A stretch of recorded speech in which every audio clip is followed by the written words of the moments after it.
Vous écoutez le Flash Actu, issu de l'épisode S809 du podcast Faut pas pousser les ISO, diffusé le jeudi 23 mai 2024.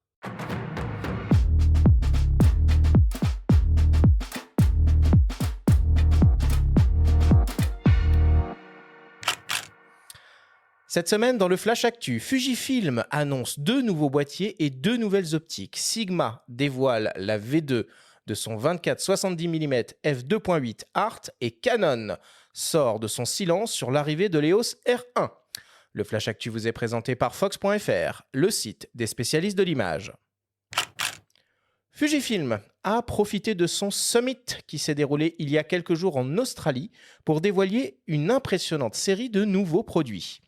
On commence avec le nouveau X-T50, le dernier né des hybrides APS-C en monture Fujifilm X. Au programme, on retrouve le capteur rétroéclairé X-Trans de 40 millions de pixels stabilisé sur 5 axes, avec d'ailleurs une compensation annoncée jusqu'à 7 IL qui est associée au X-Processor 5. Grâce à cette ultra haute définition, le boîtier propose un téléconvertisseur numérique de 1,4 fois ou 2 fois. En vidéo, il propose un enregistrement jusqu'au 6,2K 30p. Il est doté d'un autofocus dopé à l'intelligence artificielle et au deep learning, capable désormais de détecter les animaux, les oiseaux, les voitures, les motos, les vélos, les avions, les trains, les insectes et les drones. La sensibilité minimale de l'appareil a été abaissée à 125 ISO et la vitesse d'obturation maximale en électronique poussée au 1/180 millième de seconde. Ce boîtier ultra compact et léger avec un peu plus de 400 grammes sur la balance est décliné en 2 finitions, argent ou noir. Fujifilm a intégré une nouvelle molette de sélection des modes de simulation de film qui sont au nombre de 20 sur ce nouveau modèle. On retrouve également la présence d'un petit flash escamotable et d'un écran arrière orientable en plus d'un viseur électronique.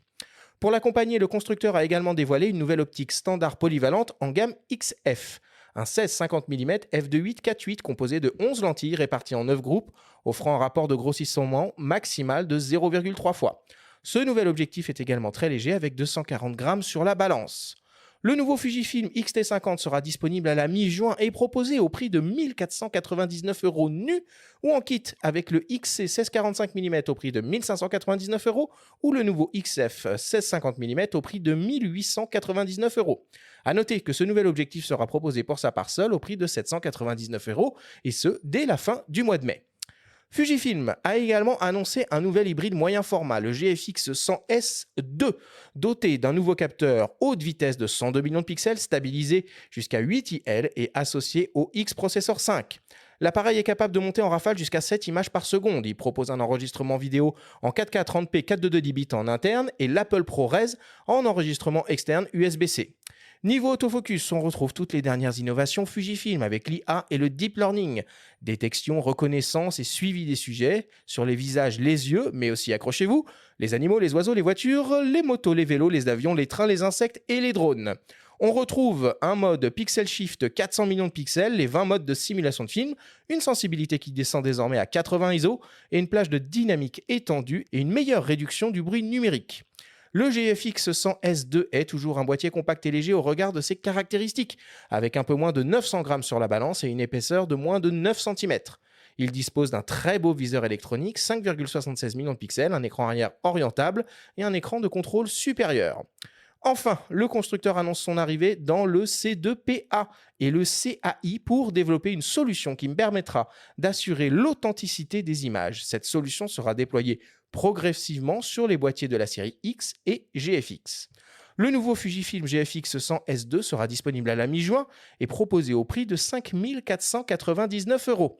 Et enfin, et pour terminer, pour accompagner l'arrivée de ce nouveau boîtier orienté action, le constructeur annonce également l'arrivée d'un 500 mm f5.6, équivalent donc à un 400 mm en 24-36, qui sera compatible avec le convertisseur de focale 1,4 fois.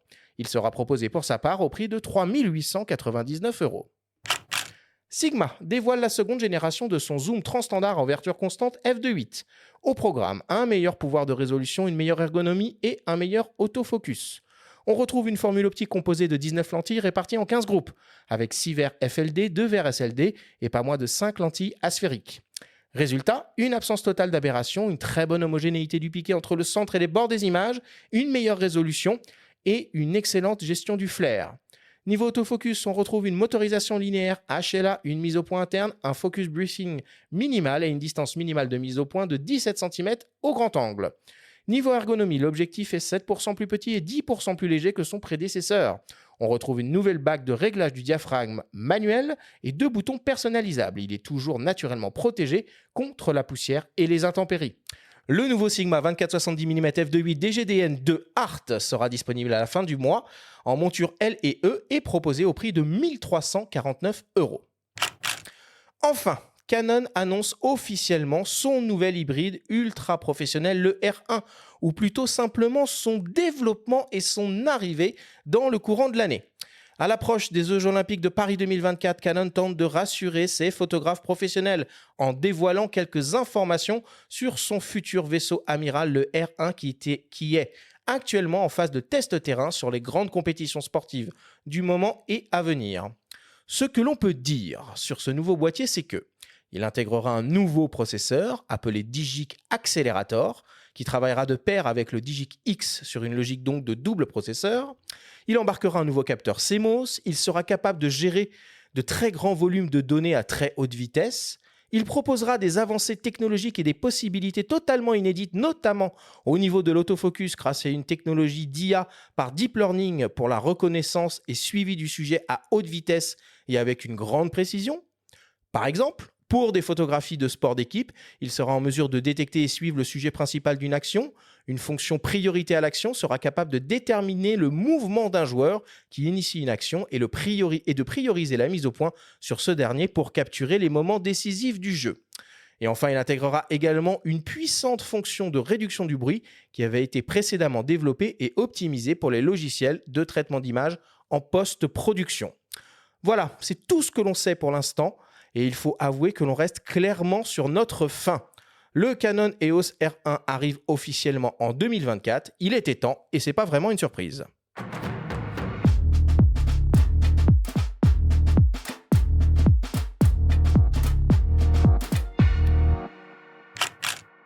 Grosse actu cette semaine, Reprends ton souffle. beaucoup de nouveautés.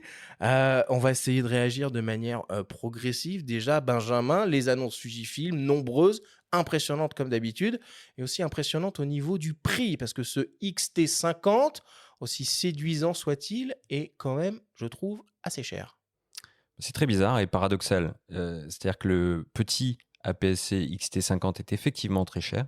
On peut le dire, 1 500 € pour un boîtier qui n'est pas protégé contre les intempéries avec un capteur APS-C, c'est un prix très élevé. Et à l'inverse, on a un GFX de 100 millions de pixels à 5 000 et quelques euros, qui pour le coup, lui, paraît plutôt, abordable. Ouais. En tout On cas, regarde ce qu'il fait. attractif et concurrentiel par rapport au 24-36 de 60 millions de pixels chez Sony ou au Z8, Z9 de Nikon. Donc, c'est étrange, cette politique de prix un peu désarçonnante, pour tout dire.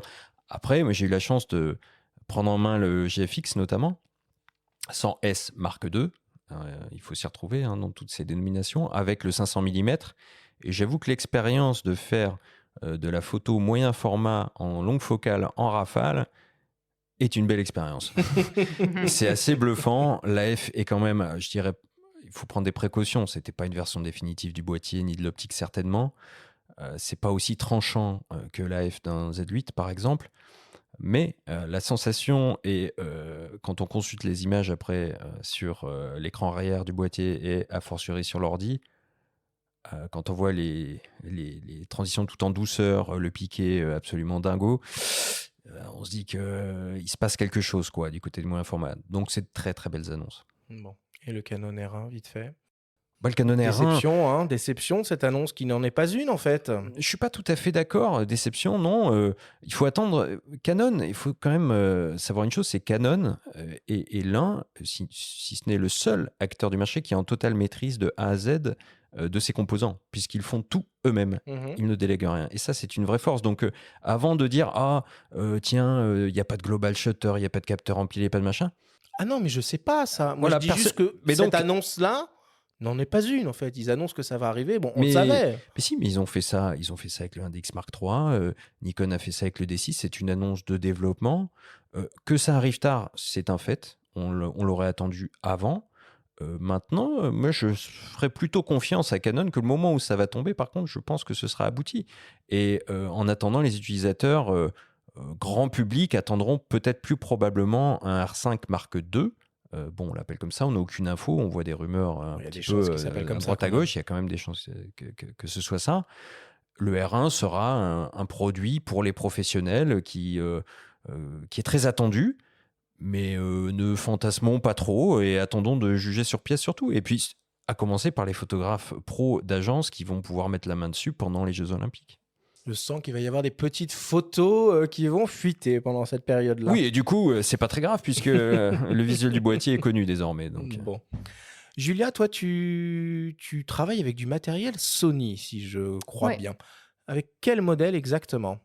J'ai changé il y a quelques mois. Là, je suis sur un modèle qui s'appelle la FX3. Ah oui, donc une caméra, carrément, pas un hybride. C'est un hybride. Ok. Mais vraiment spécialisé. Ça s'appelle une Cineline, hein, donc c'est vraiment, Ok. c'est vraiment une caméra. Mais on peut tout de même faire des photos avec, évidemment. Il y a des modèles beaucoup plus gros, mais là, moi, je suis partie encore sur un format assez compact. Donc, moi, je fais régulièrement des captations à 3 voire 4 caméras. Donc, j'utilise aussi d'autres caméras de la gamme Sony.